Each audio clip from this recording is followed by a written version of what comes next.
Hello chess lovers, Soren here, and I have a very interesting game for you played between Magnus Carlsen and Zaven Andriasian. This game was played in 2003 at European Championship Under 14, which took place in Budva, which is a town in Montenegro. At the time of this game, Carlsen had 2385 rating points and Andriasian's rating was 2311. Now let's see what happened on the board. Carlsen had white pieces and he started the game with d4, d5 by Andriasian, c4, c6, black goes for Slav defense, knight f3, knight f6, knight c3 and d takes c4. Black captures the gambit pawn at a moment and intends to protect the pawn on c4 with b7 to b5. Here white has several options, either to play e3 or e4 or g3. In the game we see a4, which is actually the most popular move. White essentially prevents b7 to b5, thus allowing him to pick off the c4 pawn in the near future. But this move also has its drawbacks. White is both losing time and also is weakening the b4 square, and in the game we will see that Andriasian will manage to exploit that weakness successfully. And while white is getting ready to restore material equality, black takes the opportunity to develop his queen's bishop. We see bishop f5. And once the bishop is on f5 square, white knight is starting to harass the light squared bishop. In this line, white is usually expanding in the center, and later white is usually taking the bishop along the way. Here black has several choices. Bishop g4 was played, but e6 is also playable. Later the pawn from f5 square can support the knight on e4. But in the game after knight h4 we see bishop g4. Now comes h3, bishop h5 g4, bishop g6, knight takes g6, h takes g6, e3, e6, and white is restoring the material equality. Bishop b4 and bishop d2. 3 years later Carlsen would go for an improvement against Boris Gelfand, and instead of bishop d2 would play bishop f1, although again in a very tense battle he would lose that game as well. If it's interesting, one day we can cover that game as well. In this game after bishop b4 we see bishop d2, knight d7, now comes g5, knight d5, this time e4, knight b6, bishop b3, a5, black is strengthening the bishop on b4 square, queen e2, and it's high time to challenge white's pawn center. e5 is on the board, d takes e5. Well, if move like d5, then black can capture on d5 and then can play knight c5, and this pawn on d5 square can become a target for black pieces. And in this position actually capturing on e5 can be dangerous because black has this fantastic king d7 move, after which white can face serious problems. Let's go back. In the game after e5 we see d takes e5, knight takes e5, white castles kingside, and knight d3 check. A very ambitious move by Andriasian. Instead of playing knight d3, queen e7 leads to quieter lines. If king b1, then castling queenside. Of course, this continuation looks more solid for black, but in the game we see this tricky knight d3 check. King b1, knight c5. Right now the bishop on b3 is under attack, but Carlsen found a powerful continuation and he played knight b5. Look at this move. This is a strong move after which black is facing serious problems. The idea is that if c takes b5, then white can capture on b4, thus attacking black queen. And if knight d7, then queen f3.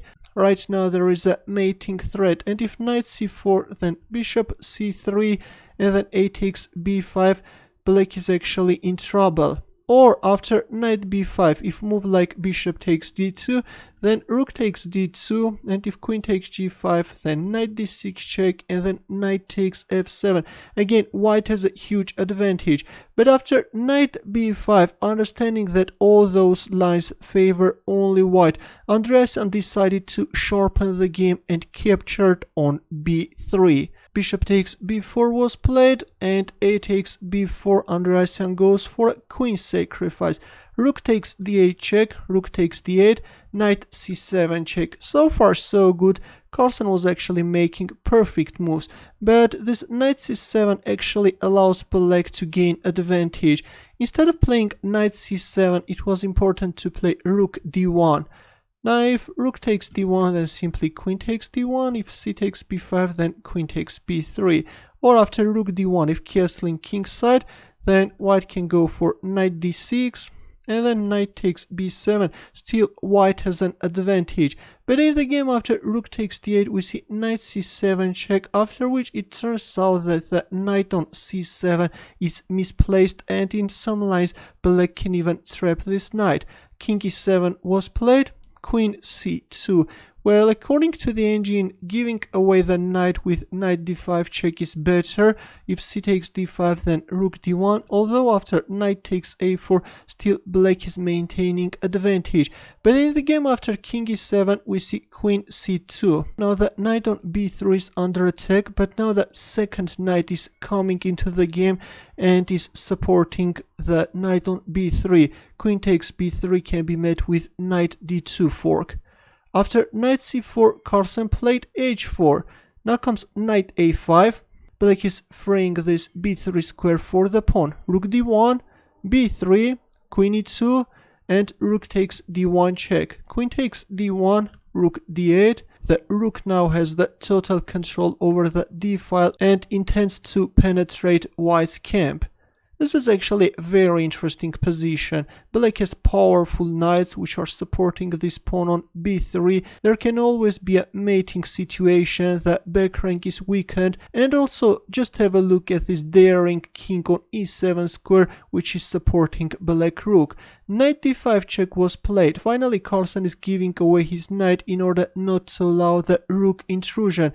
By the way, if a move like queen c1, then the rook is coming and it's over. There is not much white can do. And then rook c2, and then black can capture on b2. And then king d7, black can corner white knight, and after king e6, this is going to be an easy win for black. In the game after rook d8, we see knight d5 check, and simply c takes d5, e takes d5, and the question arises how to activate this rook. But in this position, Andriasian found another study-like move. This time he played rook e8, and after queen d4, he moved back his king on d8 square, and this time the rook will penetrate from the e file. The threat is rook e1 check. Looks like that white king is getting checkmated. That's why white queen retreats back on d1 square. Now comes rook e4. This rook already can have some party and pick up everything on its way. King c1. But Andriasian is not even thinking about grabbing pawns. Knight e5 is on the board. The threat is rook e1 followed by knight d3 fork. d6, a desperate move. By the way, if a move like king b1, then knight d3 finishes up white. In the game we see d6, and after this beautiful rook e1 move, finally Carlsen resigned. If queen e1, then knight d3 fork is coming, and this is going to be an easy win for black.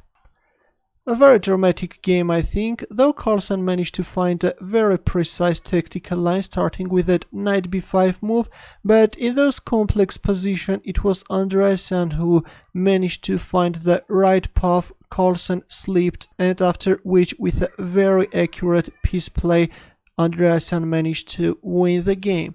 Thanks for watching. Here are more suggestions for you. For more games, don't forget to subscribe to my channel. I will see you in the next video.